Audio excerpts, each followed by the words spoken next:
Salut tout le monde! Aujourd'hui on se retrouve pour la FAQ que j'avais promis que je vous filmerai. Vous avez été plusieurs à me poser des questions sur Facebook et Instagram et je vais essayer d'y répondre au mieux que je peux. On commence avec une première question. Pourquoi j'ai commencé la photo et comment est venue l'envie d'en faire mon métier? Alors j'ai commencé la photo quand j'étais au collège vers 13 ou 14 ans. Je prenais l'appareil photo de la famille et en fait je photographiais un peu tout ce qui se passait devant mon appareil photo. C'est-à-dire que je photographiais mes copines pendant leur cours d'équitation, je photographiais mes animaux de compagnie, donc mes chiens, mes chats, mon lapin, mes cochons d'Inde. Je photographiais les fleurs, les insectes, les paysages, mes copains au collège. Enfin, en gros je photographiais tout ce qui me passait devant l'appareil quoi. Et en fait depuis que je suis en troisième je cherche déjà des écoles qui enseignent donc du coup la photographie en études supérieures, donc ça fait un petit bout de temps que j'y pense. Prochaine question. Alors quel a été ton premier appareil photo? Donc je vous ai dit que je prenais l'appareil photo Familia, c'était un Pentax K100D je crois. Ensuite mon premier vrai appareil photo vraiment que à moi, c'était un petit compact, c'était un Nikon Coolpix rouge. C'est là où j'ai vraiment commencé à l'emmener partout avec moi, même au collège. Pendant les cours, je prenais des photos à la récré. Et ensuite, mon premier vrai réflexe perso, ça a été un Canon 550D. Ouais. Canon 550D que j'ai eu pour Noël ou mon anniversaire, je crois, quand j'étais en troisième. Je crois en troisième. Est-ce que c'est un loisir accessible à tous et même aux non-initiés? Franchement, oui, je pense que c'est accessible à tous. Aujourd'hui, même avec un iPhone ou n'importe quel téléphone, on peut réussir à faire des photos. C'est pas réservé à un groupe de personnes qui auraient soit les capacités de soit acheter un réflexe, soit qui seraient déjà initiés à la photographie de par, je sais pas, leur famille, leurs parents, etc. C'est ouvert à tout le monde. Hein. De toute façon, aujourd'hui, tout le monde fait de la photo quasiment, donc oui, c'est accessible à tous. Selon toi, à quel stade passe-t-on de prendre des photos à faire de la photographie? C'est vrai que la nuance est assez subtile, ça va dépendre des gens. Moi je pense qu'on passe de prendre des photos à faire de la photographie à partir du moment où on commence à s'intéresser un petit peu au procédé photographique.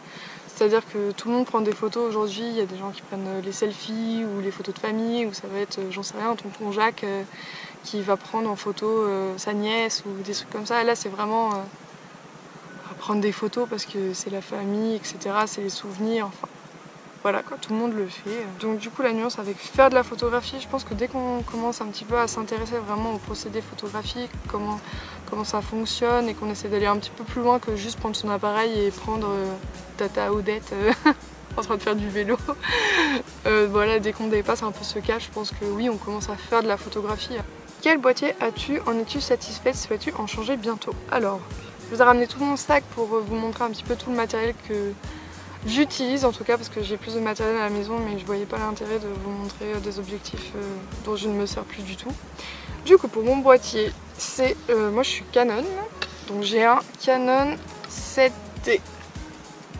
Aussi, première génération, parce qu'il y a à peu près un an maintenant, je crois, il y a le 7D Mark II qui est sorti. Donc moi j'ai la première version, je l'ai acheté d'occasion avant de rentrer à l'école, donc été 2013, donc ça fait 4 ans que je l'ai. J'en suis satisfaite, j'ai fait toutes mes photos de l'école avec, j'ai eu mon diplôme avec, franchement c'est un super boîtier. C'est pas un boîtier pro, c'est encore un boîtier amateur, mais c'est déjà un bon boîtier moi je trouve. Est-ce que j'en suis satisfaite? Du coup la réponse est oui. Est-ce que je souhaite en changer? La réponse est également oui. C'est un boîtier qui commence à se faire un peu vieux et j'ai envie de passer à quelque chose d'un peu plus professionnel.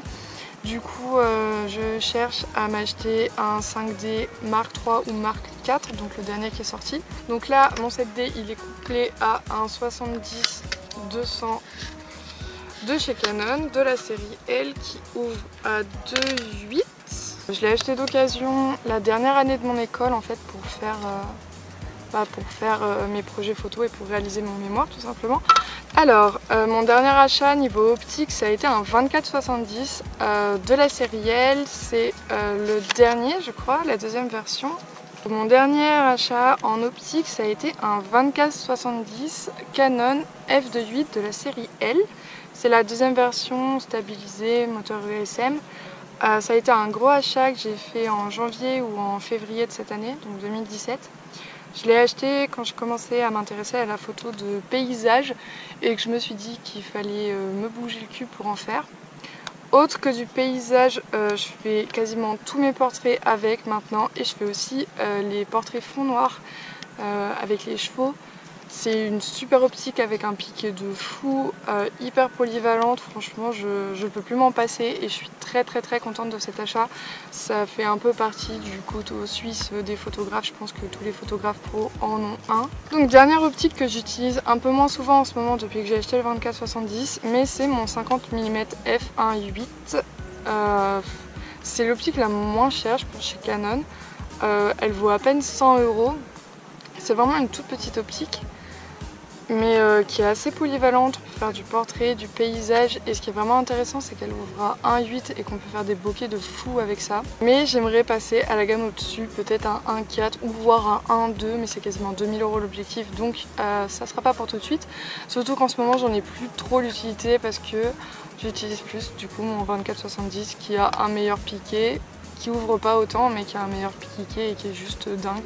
Je ne m'en passe plus. Ensuite, j'ai ce petit gadget.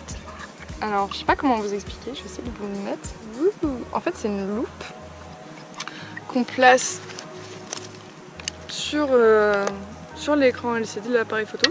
Et comme ça, on peut regarder en zoomé et sans lumière les photos qu'on a fait. C'est un petit gadget que j'ai vu sur une vidéo d'une youtubeuse anglaise. Et je ne sais pas comment j'ai fait jusqu'ici pour ne pas en avoir. C'est vraiment hyper pratique. La dernière optique que j'ai dans mon sac, c'est mon Instax Mini 8 que j'ai eu à Noël de la part de mon copain. Et en fait je m'en sers pour immortaliser toutes les séances que je fais quasiment. Donc c'est un système que j'ai depuis pas longtemps. Je viens tout juste de commencer, mais j'espère à la fin pouvoir me faire un joli mur de Polaroid en fait. Voilà, de tous les shoots que j'ai bien aimés et qui sont bien passés et que j'ai réalisés du coup.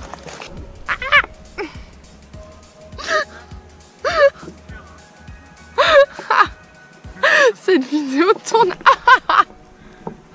à la catastrophe. Du coup, qu'est-ce que j'ai fait comme étude? Donc j'ai fait un bac général, j'ai fait un bac S et ensuite... Mais elle va me... Je n'ai plus de tête. Alors, quelle étude j'ai fait? J'ai fait un bac général terminal S SP SVT et ensuite direct après ma terminale j'ai fait mes 3 ans d'études à Condé. C'est un bachelor européen en art option photographie. Après je m'étais réinscrite à la fac mais finalement ça ne m'a pas plu et depuis en fait j'ai pas repris d'études. Je compte en reprendre dans le web design mais je n'ai pas été acceptée. Voilà.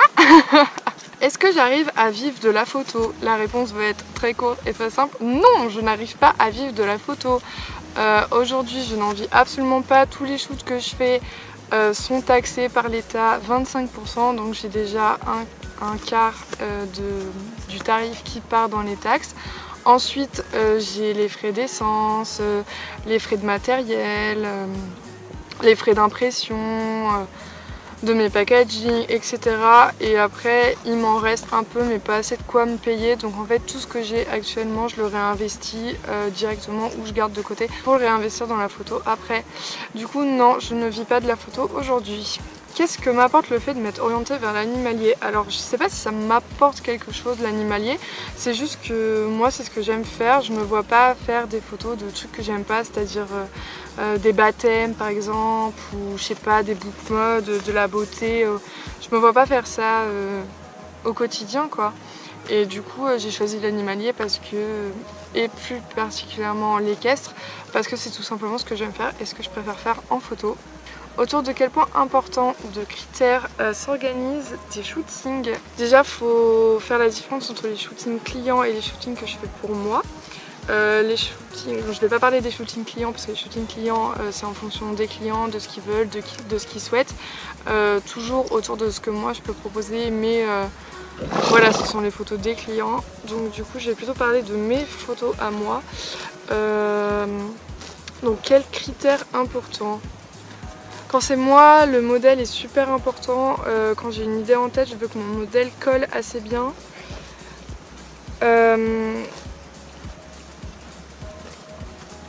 Qu'est-ce qu'il y a? Critères importants pour le shooting. En fait, il n'y a pas de critères importants. Ça dépend de chaque séance. Chaque séance est différente et ça va vraiment dépendre. Par exemple, si je veux un coucher de soleil, le critère important, ça va être d'avoir le coucher de soleil. Si je veux prendre en photo un cheval de race ou un cheval de couleur, ça va être sa robe, le critère important. Donc voilà, en fait, il faut vraiment s'adapter au shooting. Il n'y a pas de réponse toute faite pour cette question. Quelle est pour toi la séance idéale? Mes séances préférées, ça va être les séances au coucher du soleil avec un cavalier et un cheval très bien habillés et apprêtés pour les deux. Alors de quoi t'inspires-tu? As-tu un photographe qui t'inspire? Donc je m'inspire d'autres photographes, je m'inspire aussi de ma vie de propriétaire pour imaginer ce que j'aimerais moi en tant que propriétaire, garder le souvenir de mes chevaux. C'est aussi ce qui m'a poussé à faire de la photographie. Je vais vous parler tout d'abord d'une photographe équestre qui s'appelle Alexandra Ewing. C'est une Allemande qui fait exclusivement l'équestre et qui est ma principale inspiration. Je vous mettrai des photos ici ou sur son site internet ou sa page Instagram. C'est une fille qui fait beaucoup de stylisme, qui travaille avec des fleuristes, avec des très beaux chevaux.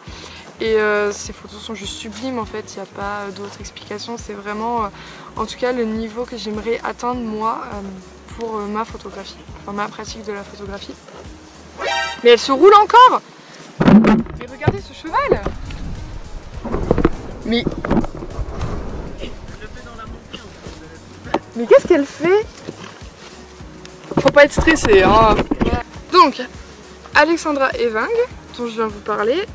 Ensuite, j'ai Andrew Tekners.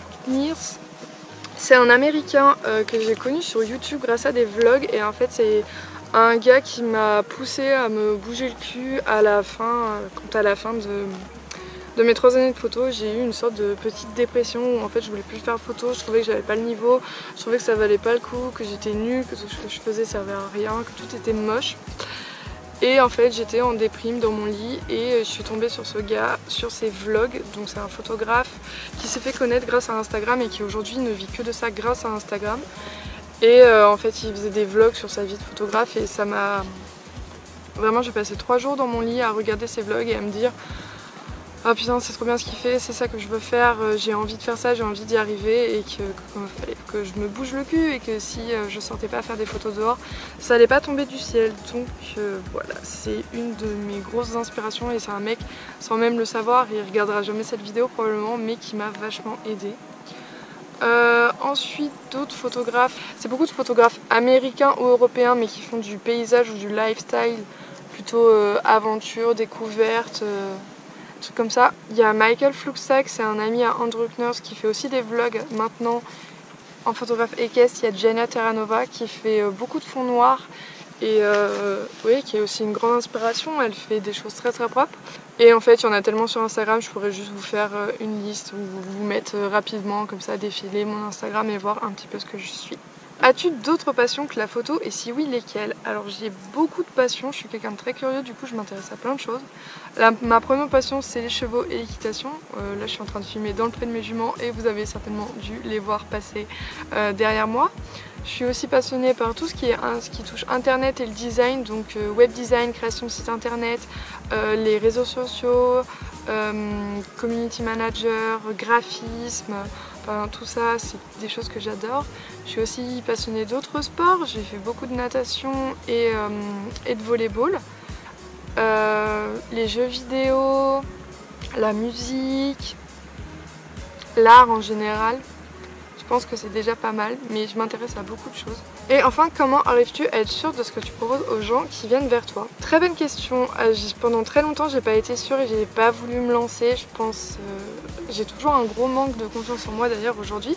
Et en fait, c'est juste de la confiance en soi, c'est d'avoir confiance en ses capacités, en ce qu'on sait faire, c'est de trouver un tarif juste et de trouver les personnes aussi qui vont aimer votre style de photo. Avec la pratique ça va mieux et on prend confiance avec le retour d'autres gens qui nous disent que les photos plaisent, qu'ils aiment ce qu'on fait, etc.